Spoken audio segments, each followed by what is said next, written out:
Hello, it's Jesse with ZBH Tech, and I'm back today with a informational video about something I've been getting a lot of questions about recently, and that is PoE, or Power over Ethernet.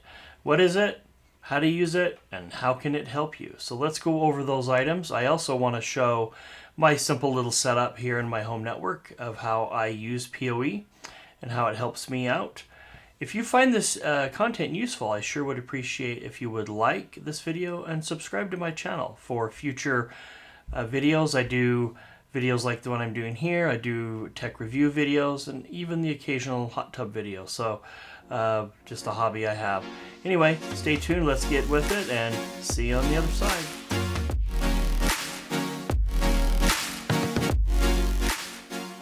Okay, so what is PoE? It's the ability to put power over an Ethernet cable to power a PoE capable device. So the first important thing is you have to have a couple of things. You have to have, first of all, a device that supports PoE. Not any device supports it. So the device itself that you're powering has to support PoE. It has to be able to use the power coming through the Ethernet cable in order to turn itself on. So that's number one. Number two, you have to have Cat5 or Cat6 cables ran to the locations where you have your PoE capable devices. And number three is you have to have a PoE switch or a PoE injector. Now what's the difference? Well, a PoE switch is just like your normal standard switch. It could be anywhere from 1 port to 48 ports. And you have to have a switch that has PoE capabilities. It has the ability to power the devices through that switch. So for a home network, it's probably common to just have a small switch of 5 ports or 16 ports. You could buy a PoE switch and use non-PoE devices. That's totally doable. All the switches that I'm aware of, they can detect if it's a PoE device and they will push power to it. If it's not, then they act just like a normal switch, providing data connections. So that's the third thing, is you just have to have a PoE capable switch in order to power those PoE devices and through that Ethernet cable. So next, there is some confusion. Sometimes people hear about PoE and they also hear about power line Ethernet. Those are two different things. All power line Ethernet is you have a device on each end that you plug into the wall.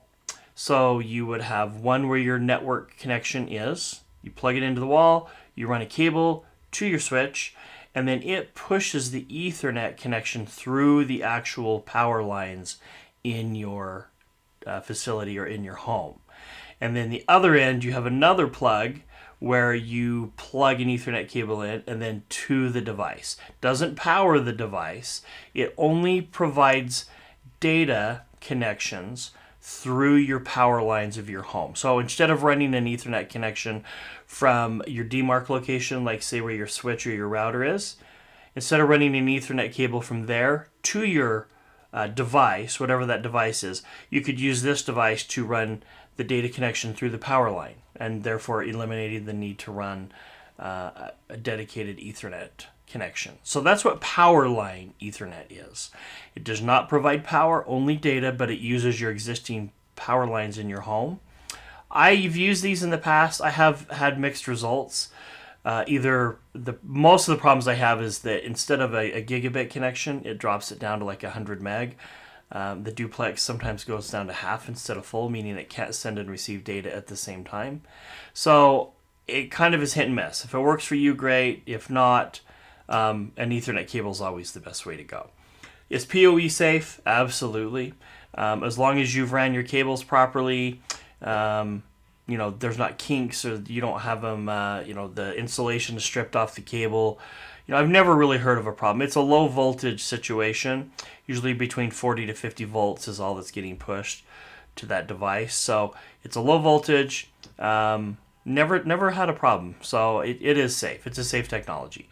Why should you choose power over Ethernet? What's the benefit? Well, the biggest benefit is you don't have to worry about finding a power cable. So like I have access points outside, and I have some where I have power, but in other locations I don't have power. But with PoE, you can run, it pushes data and it pushes that power all through one cable, that Ethernet cable. So you just have to worry about the one run. It's a lot easier to run Ethernet cable than it is to install a power receptacle, where you want it. That's a lot bigger of a deal. You're dealing with high voltage. You're dealing with building codes, all kinds of stuff.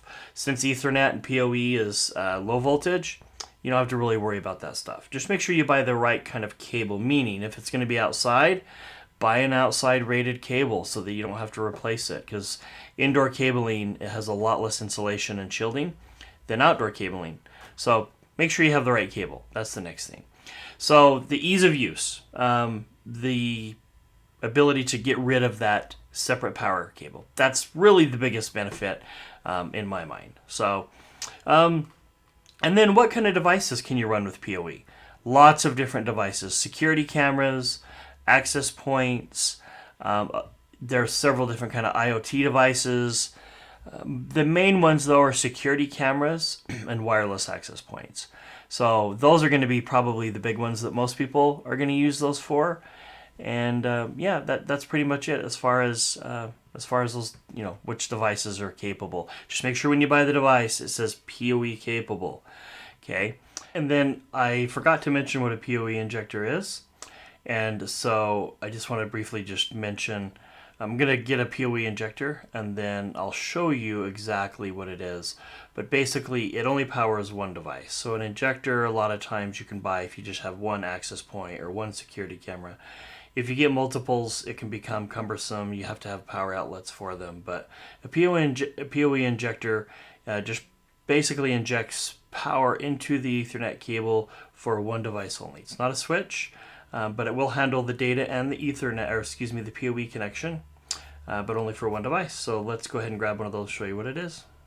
So I just kind of want to show you how this works. And so they mostly look the same. Sometimes the ports are on both ends, but let me go ahead and just show you so you can see. You've got a PoE labeled port and a LAN labeled port. So the LAN labeled port, LAN, wrong side, everything's backwards. The LAN side is going to go right into your LAN, so just your regular switch. So you're going to run a patch cable or an Ethernet small cable from here into your switch, and then the PoE port is going to inject the power into your device on the other end. So it's going to allow the data connection as well, and then at this point it's injecting power, because that's what this brick is for. And so on the other end, if you had, like, say, an access point, it would inject the power from here into the other end of the Ethernet cable that you had run. And so you've got a power cord, okay, and it just plugs into the brick right there.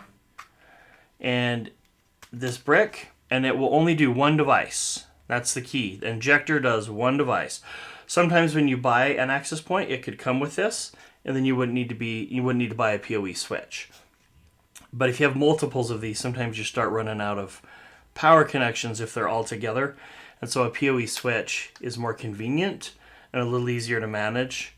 And I have seen these go bad. Occasionally these PoE bricks do go bad. So that's an injector. Let's move on to the actual switch. All right, I'm back with you here in the deep dark recesses of my crawl space. This is where I have all my network equipment. So I apologize for the humming sounds. That's my main switch, my NAS device, they all make noises. So here we have the TP-Link. It is the, let's see here, the TLSG100SP, or yeah, I think that's an S or SP. And it's a 5-port switch. This port over here is strictly an uplink port, so it does not have any PoE capabilities. These 4 ports here all have PoE power, so power over Ethernet into your device. And so I have 3 devices here that are all access points, and I have a 4th port. I just don't have a device that I need it for, but I obviously can expand one more port as long as I don't overload the power on the switch. So yeah, I just wanted to kind of go over what my setup is. So basically each one of these runs here goes directly back to the access point, and it provides both data and power. And then this uplink port here is connecting in over here into my, you can kind of see it over here, my main switch in the background there. So I have a gigabit 48 port main switch back there. So it provides data, and then these 3 ports obviously provide power as well. That's the PoE. And it also supports different kinds of PoE capabilities, and it gives the device what it needs based off what the power requirements are of the particular device on the other end. So there you have it. There's the switch. Just kind of wanted to show my configuration. Okay, so just to wrap up, those are the items about PoE. I've had a lot of questions, particularly about how to configure PoE, what PoE is. Hopefully this video has helped you. And if it has, please like this video and also subscribe to my channel. That would really be appreciated. And until next time, take care.